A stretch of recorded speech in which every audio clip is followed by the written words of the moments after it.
Antes de que la historia los separara para siempre, antes de que uno muriera y el otro se vistiera de poder, Thomas Sankara y Blaise Compaoré fueron dos jóvenes soldados que compartían algo más fuerte que un uniforme. Compartían un sueño. En los años 70, Burkina Faso, entonces llamada Alto Volta, era uno de los países más pobres del mundo. Golpes de Estado, gobiernos débiles, corrupción estructural y un ejército dividido habían dejado a la nación al borde del colapso. La mayoría de los burkineses sobrevivía con lo mínimo. La sequía, el hambre y la desigualdad parecían eternas. En ese escenario, dos jóvenes oficiales empezaron a hacerse notar por su energía, su disciplina y su forma de mirar más allá de lo inmediato. Thomas Sankara, carismático, inteligente, con ideas revolucionarias. Blaise Compaoré, reservado, calculador, extremadamente hábil en la jerarquía militar. Se conocieron en los cuarteles y se entendieron de inmediato. Eran distintos, sí, pero complementarios. Sankara tenía visión, palabras, magnetismo. Compaoré tenía estrategia, paciencia, disciplina férrea. Ambos querían liberar a su país del estancamiento. Lo que para otros eran solo discursos políticos, para ellos era algo personal. Sankara hablaba de dignidad africana, de romper las cadenas del neocolonialismo. Compaoré asentía, atento, silencioso, convirtiéndose en el brazo derecho de su amigo. Entre los dos se formó lo que muchos llamaron años después la dupla revolucionaria. En 1983, cuando un gobierno militar intenta frenar las ideas de Sankara, es Blaise Compaoré quien lidera el rescate. Toma un destacamento de comandos, avanza hacia la capital y libera a su amigo, al que habían arrestado por ser demasiado popular y demasiado peligroso para el orden establecido. Contra todo pronóstico, Sankara asciende al poder. Y junto a él, siempre a su lado, aparece Compaoré, no el protagonista, pero sí el hombre que todo líder necesita, el que sabe mover fichas sin llamar la atención, el que conoce los pliegues del ejército. Burkina Faso empieza a cambiar. Sankara inicia un proyecto revolucionario que deslumbra al continente.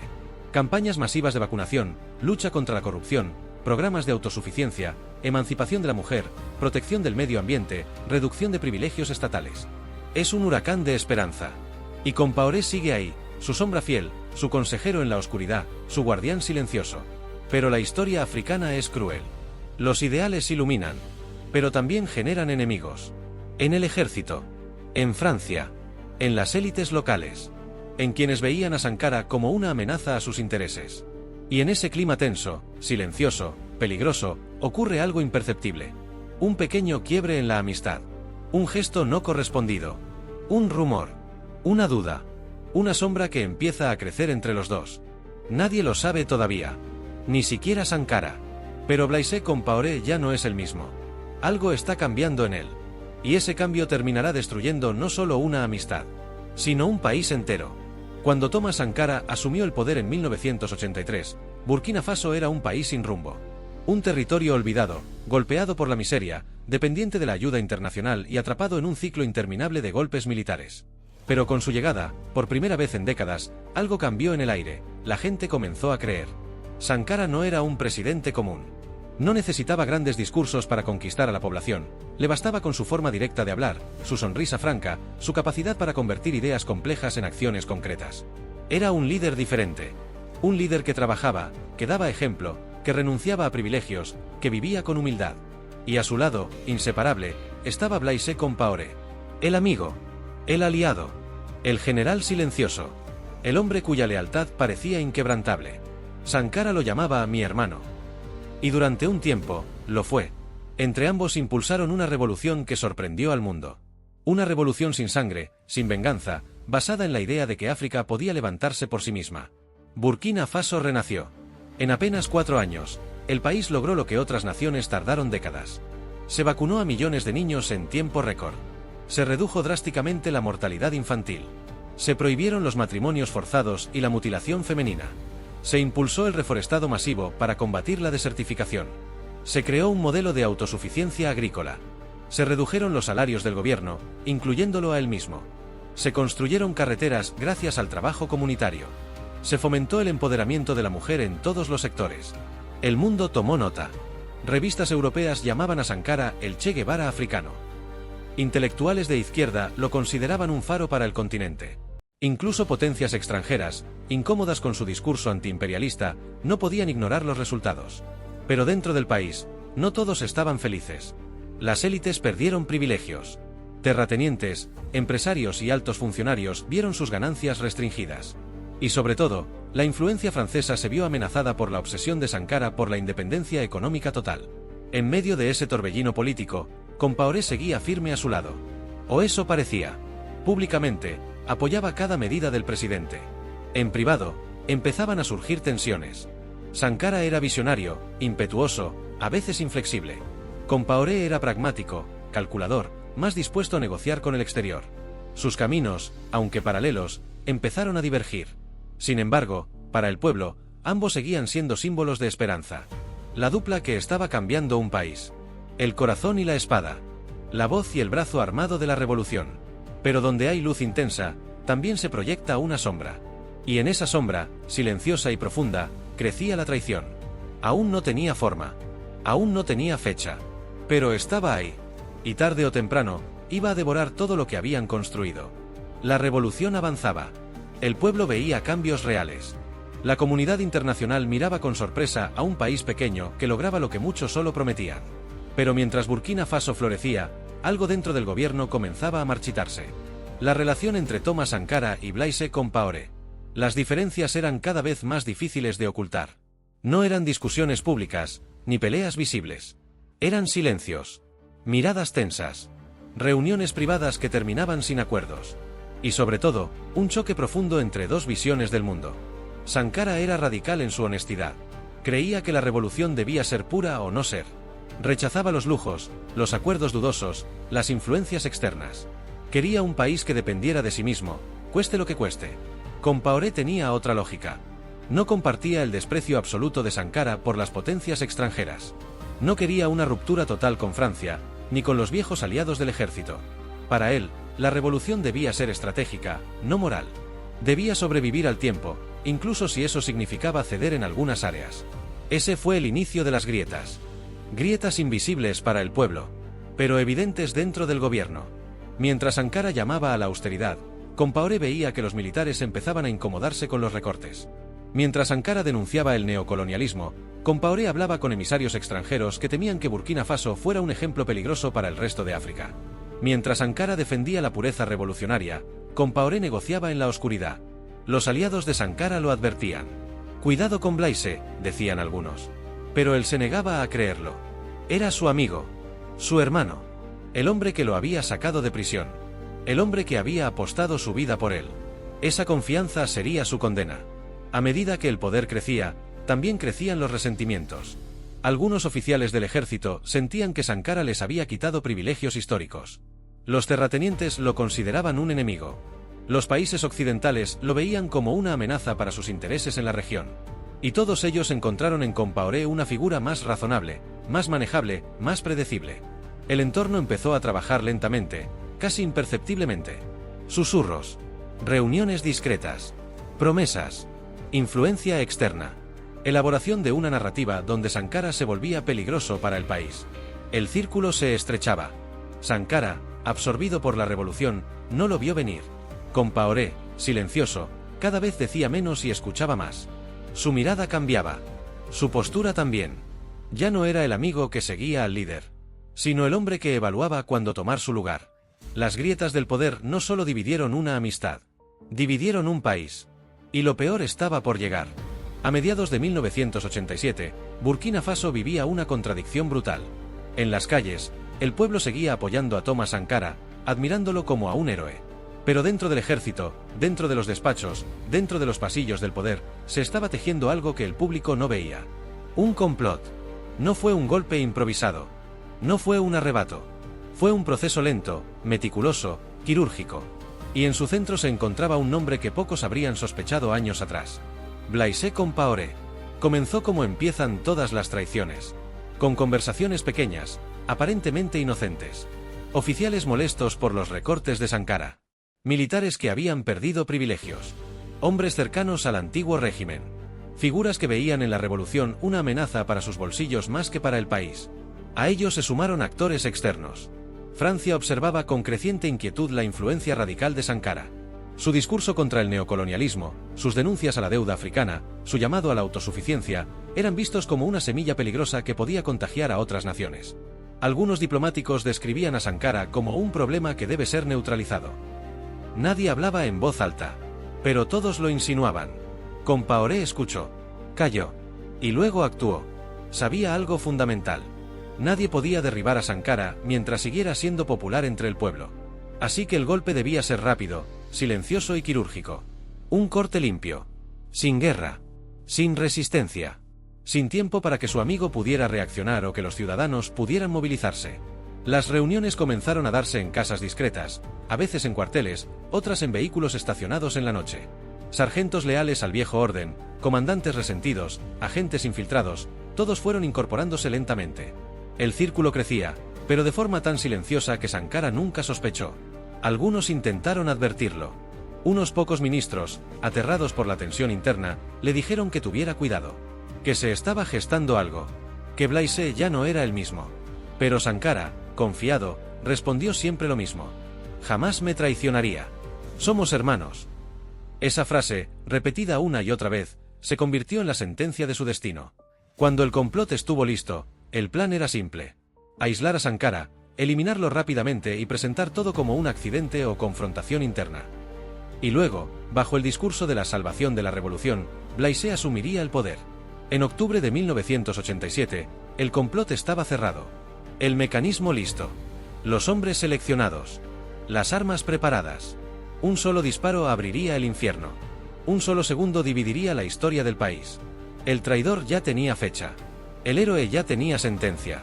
Burkina Faso estaba a punto de perder a su mayor esperanza. 15 de octubre de 1987. Un jueves caluroso, quieto, aparentemente normal. Pero en los cuarteles de Ouagadougou, la normalidad era una máscara. Los hombres seleccionados para ejecutar el plan ya estaban listos. Las órdenes eran claras. Los vehículos estaban en marcha. Las armas cargadas. Y Blaise Compaoré observaba desde la distancia. No daría el disparo. No entraría al edificio. No mancharía sus manos. Pero era su voluntad la que movía cada pieza. A media tarde, Thomas Sankara acudió a una reunión del Consejo Nacional de la Revolución. Llegó sin escolta pesada, sin blindados, sin temor. No los necesitaba. Estaba entre compañeros. Entre los hombres con los que había construido su sueño. Entre aquellos que, según él, jamás lo traicionarían. Minutos después, el edificio fue rodeado. Los soldados de Compaoré se acercaron con precisión quirúrgica. Nadie gritó. Nadie anunció un golpe. Fue una operación fría, calculada, diseñada para durar apenas unos segundos. Un soldado dio la señal. Luego vinieron los disparos. Los miembros del consejo apenas tuvieron tiempo de entender lo que ocurría. Sankara se levantó de su asiento. No tomó un arma. No trató de huir. No se escondió. Le dijo a los atacantes: «Soy yo a quien quieren». Esa fue su última frase. Los fusiles se encendieron sin piedad. El cuerpo de Sankara cayó al suelo, junto al de varios de sus compañeros. Los disparos continuaron hasta asegurarse de que no quedara vida. La revolución que había nacido con tanto idealismo terminó en menos de un minuto. El cuerpo de Sankara fue recogido a toda prisa y trasladado discretamente. No hubo ceremonia. No hubo despedida. No hubo respeto. Fue enterrado en un ataúd simple, sin marcar, en un cementerio polvoriento. Sin familia. Sin pueblo. Sin justicia. Mientras tanto, en la Radio Nacional, se anunció que Sankara había muerto en un accidente durante una confrontación interna. Una mentira burda, pero repetida con disciplina. La población, atónita, lloró en silencio. No podían protestar. No podían pedir explicaciones. Porque los soldados que habían asesinado al presidente estaban ahora en las calles, con sus fusiles cargados, listos para imponer la nueva era. Horas después del asesinato, Blaise Compaoré apareció en televisión. Con voz calmada dijo que la revolución había sido traicionada por Sankara. Y que él, Blaise, tomaba el poder para salvar al país. El traidor se convertía en presidente. El héroe se convertía en mártir. Y África perdía a una de sus figuras más luminosas. Por la mano de su propio amigo. Tras el asesinato de Thomas Sankara, Burkina Faso quedó paralizada. No había enfrentamientos, ni marchas masivas, ni resistencia organizada. Había algo más profundo. Un silencio absoluto. Un silencio impuesto por el miedo, por la sorpresa, por la rapidez del golpe. Blaise Compaoré actuó con una precisión que solo tienen quienes planifican la traición durante mucho tiempo. Sabía que el primer objetivo no era gobernar, sino borrar. Borrar la duda. Borrar la indignación. Borrar el legado del hombre al que había matado. Lo primero que hizo fue controlar la narrativa. En la radio estatal, en los periódicos, en los comunicados oficiales, la historia era siempre la misma. Una disputa interna había provocado la muerte de Sankara. No se mencionaba el golpe. No se hablaba de traición. No se admitía responsabilidad. Era un relato uniforme, repetido con disciplina militar. Luego vino la fase más siniestra, el silenciamiento. Los ministros leales a Sankara fueron arrestados o relegados. Los militares que lo admiraban fueron trasladados, degradados o vigilados de cerca. Quienes se atrevieron a protestar fueron sometidos a interrogatorios o desaparecieron de la vida pública. El mensaje era claro. Nadie pregunta. Nadie llora. Nadie reclama. Compaoré entendía que Sankara no solo era un presidente. Era un símbolo. Un símbolo tan poderoso que podía convertirse en un mártir capaz de encender una revolución. Así que decidió eliminar ese peligro desde la raíz. Retiró fotografías. Desmanteló murales. Prohibió canciones. Censuró discursos. Ordenó que no se mencionara su nombre en las escuelas, en las emisoras, en los actos oficiales. En apenas semanas, Sankara dejó de existir públicamente. El hombre que había levantado a un país entero quedó reducido a un vacío deliberado en la memoria nacional. Pero esa estrategia tenía un límite: el pueblo. En los barrios pobres, en los mercados, en las aldeas, Sankara seguía viviendo en la voz de quienes lo habían visto caminar entre ellos sin escoltas, sin lujos, sin distancias. Sus ideas sobrevivían en conversaciones clandestinas, en poemas, en cuadernos escondidos. Compaoré lo sabía. Por eso reforzó la represión. La policía política se expandió. El control de la prensa se endureció. La vigilancia dentro del ejército se volvió sofocante. Cualquier mención a Sankara era considerada amenaza directa al Estado. Durante los primeros meses, Burkina Faso fue un país traumatizado, con miedo a hablar, con miedo a recordar. Y por primera vez en mucho tiempo, Compaoré se sintió seguro. Había matado al hombre. Ahora estaba matando su legado. Pero lo que nunca imaginó fue que, al intentar borrar a Sankara, estaba alimentando su inmortalidad. El silencio impuesto no elimina un sueño, solo lo hace más profundo, más íntimo, más imposible de destruir. Una vez asegurado el control del país y sofocada cualquier resistencia interna, Blaise Compaoré pasó al siguiente paso en su plan: construir un régimen sólido, duradero, inquebrantable. Un sistema en el que él sería el centro, la sombra y el destino de Burkina Faso. En 1987 comenzó su gobierno. En 1991 organizó elecciones. Eran, en teoría, abiertas. En la práctica, controladas desde la raíz. Los partidos opositores estaban debilitados, infiltrados o directamente prohibidos. Los medios eran brazos del Estado. El ejército, ya purgado de leales a Sankara, respondía únicamente a Compaoré. Ganó. Era lo esperado. Y volvió a ganar. Una y otra vez. Elecciones tras elecciones, reformas tras reformas, décadas consecutivas en el poder. Compaoré se convirtió en lo que él siempre había criticado: un presidente perpetuo. Su régimen se sostenía sobre tres pilares fundamentales. 1. Control militar absoluto. Tras la muerte de Sankara, Compaoré limpió las filas del ejército con un método que parecía quirúrgico. Ascendió a oficiales leales. Expulsó a quienes simpatizaban con la revolución sankarista. Organizó su propio aparato de seguridad, uno que respondía solo a él. Era un presidente civil en apariencia, pero un militar en esencia. 2. Administración del miedo. El país ya no vivía una revolución. Vivía una vigilancia. Todos sabían que el Estado escuchaba, observaba y castigaba. No con brutalidad abierta, sino con una represión calculada, detenciones nocturnas, intimidaciones, desapariciones selectivas, campañas de difamación. Una represión tan eficaz que rara vez necesitaba ser visible. 3. Alianzas internacionales convenientes. Mientras Ankara se había enfrentado a las potencias extranjeras, Compaoré hizo lo contrario. Se volvió útil. Colaboró con Francia. Colaboró con Estados Unidos. Incluso actuó como mediador en conflictos africanos, ganándose el apoyo diplomático de países poderosos. Para los grandes actores internacionales, Compaoré no era un problema. Era un socio predecible. Gracias a esa red de alianzas, su régimen tuvo estabilidad externa, inversiones y respaldo. La muerte de Sankara quedó enterrada bajo discursos diplomáticos y promesas de democracia controlada. Mientras tanto, en el país, la narrativa oficial era clara. Compaoré era el líder que había salvado a Burkina Faso del radicalismo de Sankara. Un discurso falso, pero repetido con disciplina hasta convertirse en rutina. Pasaron los años. Pasaron las décadas. Nacieron generaciones enteras que solo conocieron a un presidente. Blaise Compaoré. Era el guardián del sistema, el hombre que nunca parecía envejecer, el gobernante eterno. Pero ningún régimen es invencible. Ni siquiera uno construido sobre el miedo, la traición y la diplomacia estratégica. Y mientras Compaoré consolidaba su poder, lejos de sus palacios y reuniones diplomáticas, comenzaba a gestarse un descontento silencioso. Un descontento que, tarde o temprano, explotaría. A principios de los años 2010, Burkina Faso parecía estable desde lejos. La prensa extranjera hablaba de un país tranquilo. Los informes diplomáticos decían que Compaoré era un socio confiable. La fachada internacional era impecable.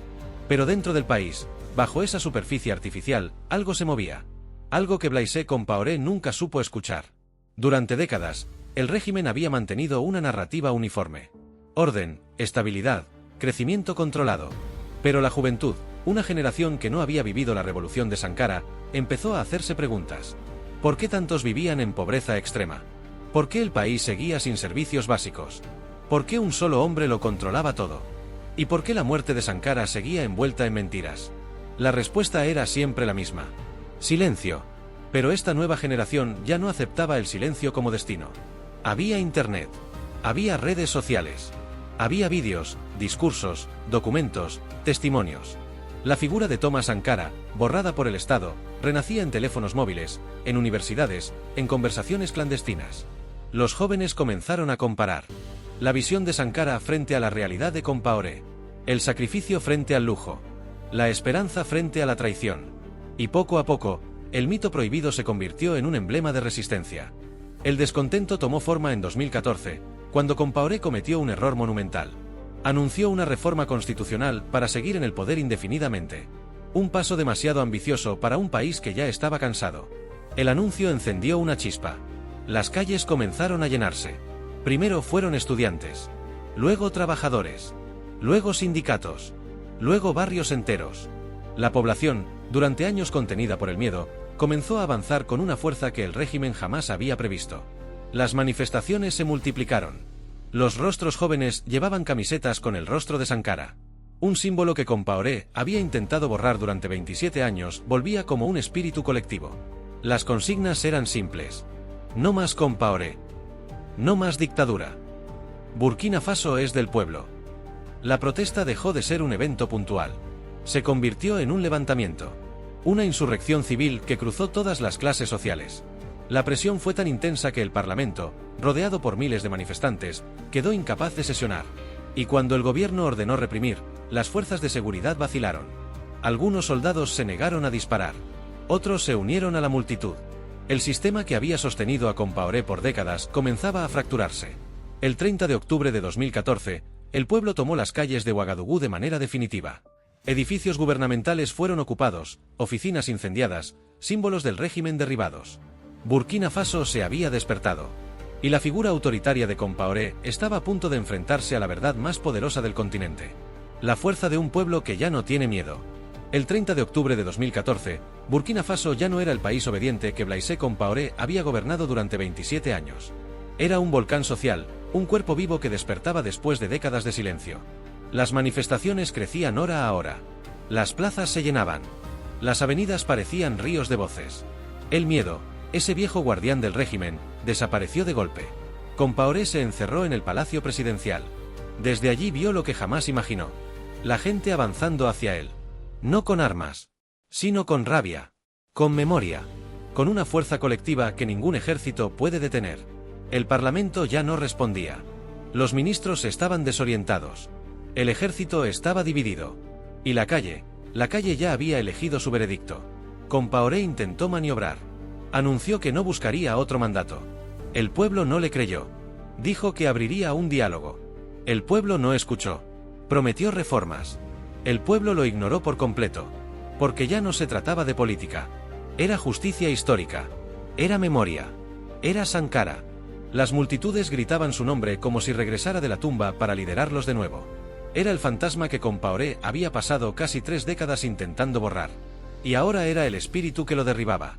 Cuando las manifestaciones llegaron frente al palacio, el régimen entró en pánico. Los altos mandos del ejército comprendieron que sostener a Compaoré significaba enfrentarse a toda la nación. Y ninguno estaba dispuesto a cargar con esa responsabilidad. Esa noche, Compaoré se reunió con sus generales. Había tensión, miedo, silencio. Los hombres que durante años le habían obedecido sin titubear, ahora lo miraban con distancia. La conclusión fue clara. Si se quedaba, habría derramamiento de sangre. Y ninguno quería convertirse en cómplice de una masacre. El 31 de octubre de 2014, Blaise Compaoré aceptó lo inevitable. Abandonaría el país. No como un presidente respetado. No como un líder que deja un legado. Sino como un fugitivo. Al amanecer, un convoy militar salió discretamente por las carreteras que llevan a la frontera. Dentro de uno de los vehículos, escondido, protegido por los mismos soldados que lo habían sostenido durante décadas, iba el hombre que traicionó a su mejor amigo, y que ahora era expulsado por su propio pueblo. Cruzó hacia Costa de Marfil. No hubo despedidas. No hubo ceremonias.